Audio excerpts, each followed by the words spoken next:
प्रताय संस्कृत कक्षा में आपका स्वागत है। मैं प्रतीत राम वर्मा, असिस्टेंट प्रोफेसर श्री गांधी महाविद्यालय, सिधौली, सीतापुर। आज मैं महाकवि कालिदास विरचित अभिज्ञान शाकुंतलम का 7वां अंक पढ़ाने जा रहा हूँ। पिछले अंक में मैंने पढ़ाया था कि राजा दुष्यंत शकुंतला और सर्वदमन महर्षि मारीच और अदिति के पास गए, उनको सादर प्रणाम किया। महर्षि मारीच ने एक एक का निर्देश करते हुए कहा कि शकुंतला पतिव्रता है, सद्गुणों से युक्त है और सत्पतिव्रता है, और आपका पुत्र सद्गुणों से युक्त है और आप भी बड़े महान हैं। सौभाग्य से श्रद्धा, धन और विधि, ये तीनों वस्तुएं एक साथ मिल गई हैं। मातल ने कहा कि विधाता इसी प्रकार से प्रसन्न होते हैं, जब भगवान प्रसन्न होते हैं तो छप्पर फाड़ कर देते हैं। राजा ने कहा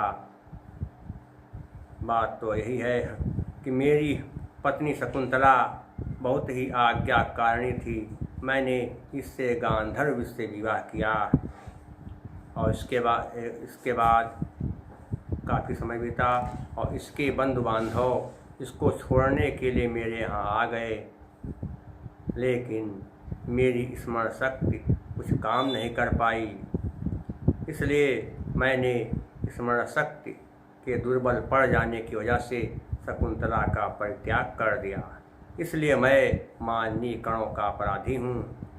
बाद में जब मुझे अंगूठी मिली तब सारी बातें मुझे पता चल गईं कि मैंने शकुंतला से विवाह किया था और मैंने बहुत बड़ा अपराध किया है। ये सब बातें घटी हैं। इस विषय में मैं क्या कहूँ, मुझे बड़ा आश्चर्य हो रहा है।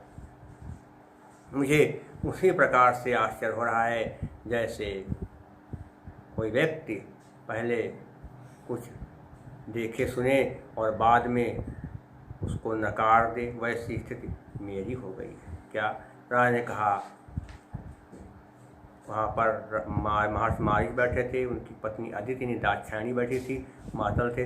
राजा ने कहा कि यथा गजो नेति समक्ष रूपे, यथा गजो नेति समक्ष रूपे, तस्मिन् अपक्रामतिः संशयः स्यात्, पदानि दृष्ट्वा तु भवेत् प्रतीतिस्, तथा विधो मे मनसो विकारः। यथा मने कि जैसे गजो नहीं कहते, गजः धन, गजः धन ना, क्या हुआ? गजः धन ना,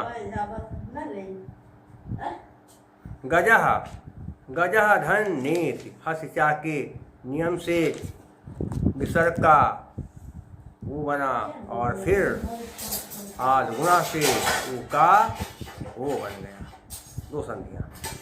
फिर न नेति न धन इति, आदगुणा से ई का ये बन गया। गजान कहते हाथी, हाथी का तो कहते ना नहीं कि मैंने ऐसा, जैसे हाथी नहीं, समक्ष रूपे, जब हाथी सामने हो तो कोई कहे कि हाथी नहीं है। तस्मिन मैं उसके अपक्रामति में चले जाने पर संशय स्यात्, संदेह पैदा हो जाए। पहले जब हाथी सामने आए तो कहे हाथी है ही नहीं, और जब वो चला जाए तो संदेह पैदा हो कि अरे वो तो हाथी था। पदानि दृष्ट्वा, पैरों को देखकर, तुम्हें कहते तो भवेत हो जाए, क्या? प्रतीति विश्वास, और उसके चले जाने पर विश्वास हो जाए। प्रतीतिस तथा, प्रतीति धन तथा, विसर्ग नियतः के नियम से विसर्ग का सा बना, बता चुके हैं कई बार। विसर्ग के बाद यदि खर आए, वर्ग का पहला दूसरा अक्षर आए तो संधि करने पर विसर्ग के स्थान पर सा बन जाता है। प्रतीति धन तथा, तो क्या हो गया? विसर्ग का सा बन गया। प्रतीति में विश्वास हो जाए। तथा विधो में कहते कहते उसी प्रकार तथा विधा, तथा विधा में हस्यास के नियम से विसर्ग का ऊ, फिर बन गया विधौ, फिर ऊ का आलूना से बनेगा वो विधो।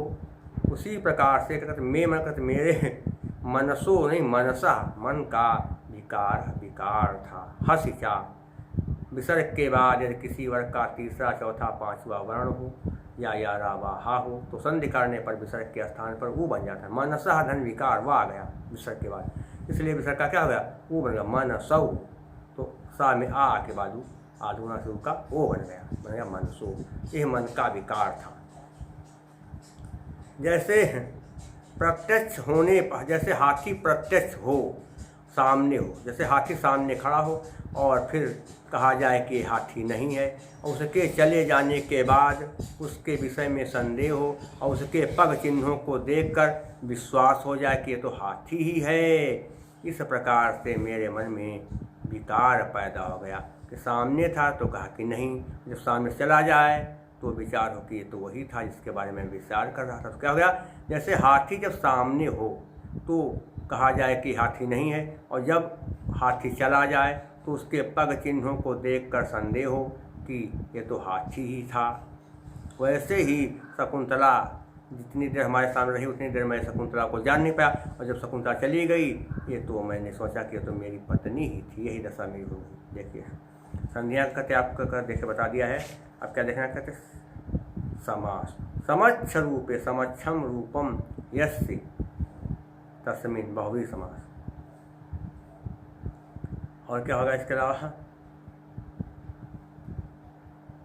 संशय स्यात् संदेह हो जाए जिसको, संशय स्यात् यम सह संशय स्यात् यम सह बहुवी समास बन जाएगा। ये सीधा रखेंगे। और जो है कहीं पर जो है यहाँ पर स्पष्ट समास नहीं है। और प्रत्यय कहाँ देखने के साथ साथ देखने कहाँ पर जो है प्रत्यय कहाँ है। संशय में अच प्रत्यय है और समक्षम में अच प्रत्यय है, संशय में भी अच प्रत्यय है, और विकारा में घई प्रत्यय है, दृष्टवा में कत्वा प्रत्यय है। कौन प्रत्यय? कत्वा प्रत्यय। अलंकार कौन सा हो गया ध्यान देंगे, निदर्शन अलंकार। जहाँ पर असंभव वस्तु से समानता स्थापित करने का प्रयास किया जाता है वहाँ पर निदर्शन अलंकार होता है। अभवन वस्तु संबंध उपमा परिकल्पक। और जो तीन अलंकार बताया कहा तीन में से मिल जाएगा तो कौन सा? हेतुर वाक्य में क्या है नहीं काबिल में कहा कि जैसे हाथी जब चला जाए उसके बाद विश्वास हो कि तो हाथी था, पहले विश्वास न हो। पहले क्यों नहीं विश्वास होता है? क्योंकि वो मानसिक विकार है। इसलिए मानसिक विकार के कारण ही हाथी को हाथी नहीं समझा जा रहा है। इसलिए क्या है, कार्य कारण दोनों हैं। हे तो वाक्य पदार्थत्वे काव्यलिंगम निगद्यते। और उपजात छंद, जिस श्लोक के दो चरण इंद्र वज्रा के हों और दो उपेंद्र वज्रा के हों वहाँ पर उपजात छंद। क्या लक्षण है कि अनंत रोदी रीतिलक्ष्म भाजो पादो यदीया उपजातयस्ताः इत्थं किलान्य स्वपि मिश्रितासु वदन्ति जातिस वदमेव नाम। उपजा छंद है और क्या है, प्रसाद गुण है, वैदर्भी रीत और भारती वृत्ति है। मारिन ने कहा बेटा तुम अपने अपराध के लिए अब शंका न करो, तुम्हारी बुद्धि जो है बदल गई थी, तुमको कुछ याद नहीं आया तो उसमें तुम्हारा भी कोई दोष नहीं है। सुनो मैं कुछ कहना चाहता हूँ। ने कहा बताइए, मैं सुन रहा हूँ, मैं सावधान हूँ। मारी किसने कहा सुनिए बेटा, जब अप्सरा तीर्थ के घाट से अत्यंत परेशान शकुंतला को लेकर मेनका आदित्य के पास आई थी, तब मैंने ही ध्यान से जान लिया था कि दुर्वासा के श्राप के कारण ही तुम अपनी पत्नी को भूल गए हो और उसका तुमने श्राप के कारण ही परित्याग कर दिया है। तो उसको मैंने अन्यथा नहीं लिया और श्राप अंगूठी को देखने से समाप्त हो जाएगा, ये भी मैंने जान लिया। राजा ने कहा, हाँ, लेकिन इस विषय में मेरी बड़ी निंदा हो चुकी है, बड़ी बदनामी हुई है। शकुंतला सोचती है अपने मन में कि आज पुत्र ने अकारण मेरा परित्याग नहीं किया था, श्राप मुझको श्राप मिला था और श्राप के कारण ही मैं इनसे अलग हो गई, मुझको ये पहचान नहीं पाए। लेकिन अब अंगूठी देख करके ये मुझको भली भांति पहचान गए हैं। माँ ने कहा, हे पुत्री, अब तुम धन्य हो गई हो, अब तुम अपने स्वामी के प्रति गुस्सा न करो। देखो कि सापादसी प्रतिहताय स्मृति ओधरुच्छे भर्तये पेत तमसि प्रभुता तवैव छाया तुमुक्षति मलोपहत प्रसादे शुद्धे तु दर्पण तले सुलभावकाशा। सापात नहीं, सापात क्या कहते, साप के कारण, असी दा है झलाम सुमंते से ताका दा बना। बता चुके हैं झलों के साथ ता की संधि हुई, ता सापात धनता की आ से संधि हुई, इसलिए ता अपने वर्ग के तीसरे अक्षर में बदल गया। सापात में साप के कारण असमय कहते हो, कहते लिखा है प्रतिहता माने तिरस्कृत हुई। साप के कारण तुम तिरस्कृत हुई हो, अपमानित हुई हो। स्मृति रोध रुच्छे, पति की स्मरण शक्ति के अवरुद्ध हो जाने से, पति की स्मरण शक्ति अवरुद्ध हो जाने से भर्तये भर्तये पेत तमसि। जब क्या करेंगे संधि विच्छेद में बन जाएगा कि भर्तये भर्तरे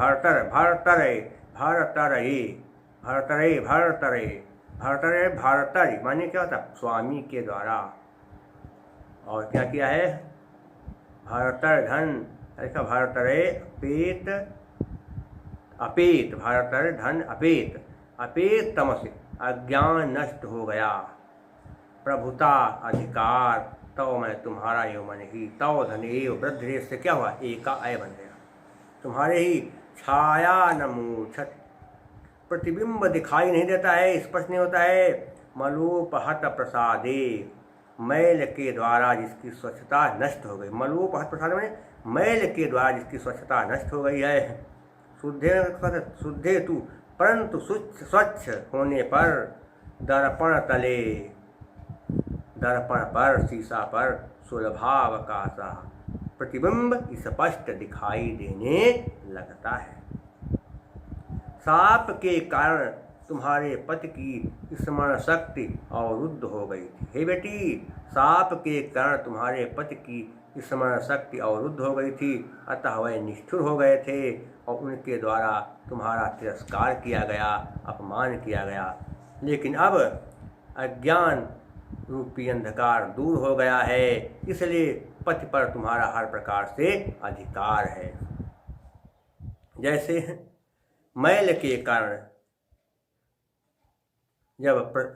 कारण जब दर्पण की स्वच्छता नष्ट हो जाती है तो दर्पण पर पड़ने वाला प्रतिबिंब स्पष्ट रूप से दिखाई नहीं देता है। लेकिन वही दर्पण जब स्वच्छ हो जाता है तो उसमें प्रतिबिंब स्पष्ट रूप से दिखाई देने लगता है। पूरा क्या प्रचार समझ लीजिए। साप के कारण तुम्हारे पति की स्मरण शक्ति अवरुद्ध हो गई थी, इसलिए वह निष्ठुर हो गए थे और तुम्हारा उन्होंने तिरस्कार किया। अब अज्ञान रूपी अंधकार दूर हो जाने पर पति पर तुम्हारा हर प्रकार से अधिकार हो गया है। मैं जब किसी दर्पण पर मैल लग जाता है, स्वच्छता नष्ट हो जाती है, तो दर्पण पर पड़ने वाला प्रतिबिंब स्पष्ट दिखाई नहीं देता है। लेकिन वही दर्पण जब स्वच्छ हो जाता है तो उसमें प्रतिबिंब स्पष्ट रूप से दिखाई देने लगता है। ये हो गया। देखिए कहाँ पर क्या है, समास थोड़ा देखना है।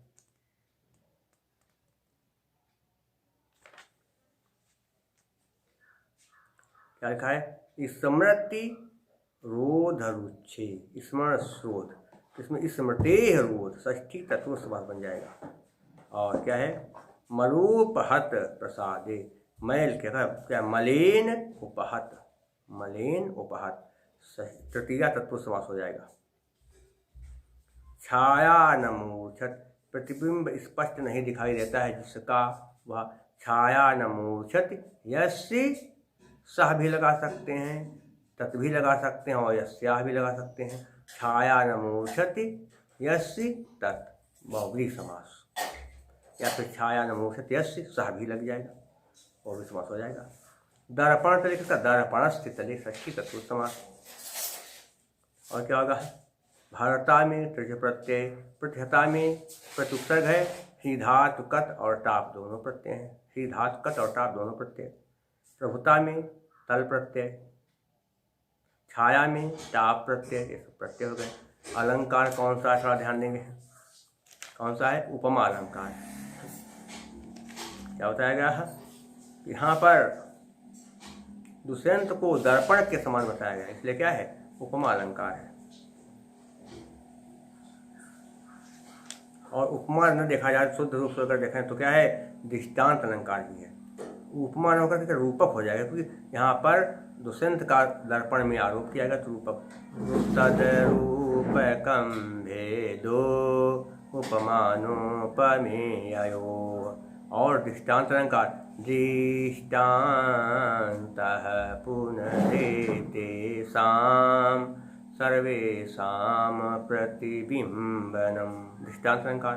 और वसंत तिलका छंद क्या, उक्ता वसंत तिलका तभजा जगोगा, सगण भगण दो जगण अंत में गुरु, वहाँ पर वसंत तिलका छंद।